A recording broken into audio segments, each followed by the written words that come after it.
ติวิปัสสติทุกขาติวันนะภะคะโตอภิสัมพุชติอภิสัมมิติอภิสัมพุชิตวะอภิสัมมิตวะจิกติเดเสติอภิสังขาราทุกขาติอุปาดาวะภิกขเวตถาคตานังอนุปาดาวะตถาคตานังเทตวะสัทัญญะเปติปัฏฐเปติวิวรติวิปัสสนัตติเยธัมมโวจะภะคะวะเยสังฆรานิจจติยะตาปัญญายาปัสสะเกมะโกวิสุทธิยาสั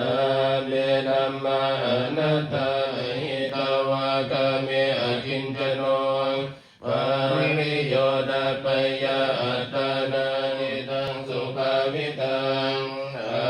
ดานาปฏินิสังเกอนุปายายาเวปะตุภวันติธัมมังอาตาปิโนจายโตพระมนัสสะติสาเหตุธัมมังญาณา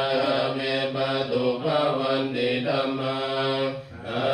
ตาปิโนจายโตพระเสนังโสโรวะโอปัสสยมันตริกันติอวิชชาปัจจยสังขาราสังขาราปัจจยวิญญาณังวิญญาณปัจจยนามรูปังนามรูปปัจจยสลายตนังสลายตนะปัจจยภาโสภาสะปัจจยันนัสสะสมุทัยโยโหตินานานิโรธาวิญญาณนิโรธนาเวทนานิโรธเวทนานิโรธาตัณหานิโรธจังกัมมสนิวสุตารุนันตังเมตัมมุเสกวิธินาชิตวามุนินโทนันเตสัสสะภวตุเตชยมังคลานิอุกิตกังกัมมติหัตถสุตารุนันตังภวันติโยจนะปะทังกุลิมาลวันตังเย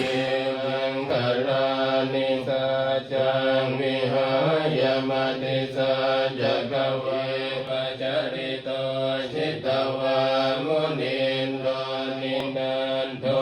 ปนันตปุจกังวิบุตังมหิตินโทตันเตสัสสะภวตุเตกยกาภิธานังญาณกเทนะวิมังคลานิเอ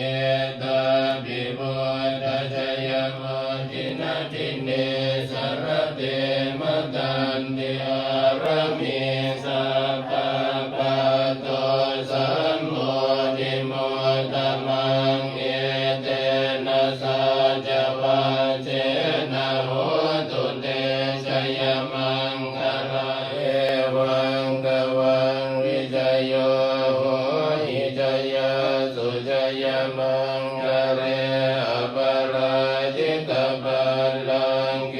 ณวันนลพันตเตปัตตะกิเนรังโอปัจจวัยธัมมิโนโอปัจจิตวานิโรชันติเตสมุปัสสโมสุโขสัพเพสัตตมรันติจาปริวาลานิภิกขุสังคัสสะสัพปริวาลานิ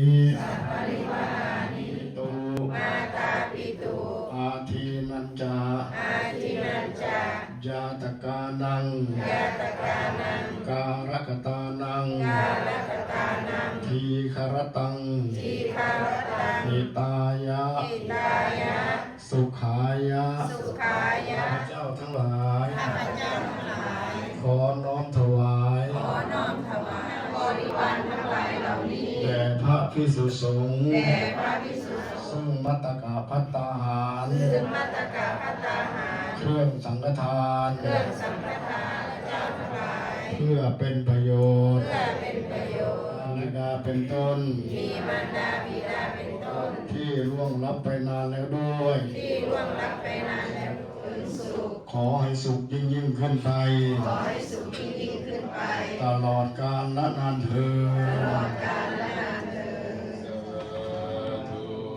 ญ วัฏสะภะพุทธา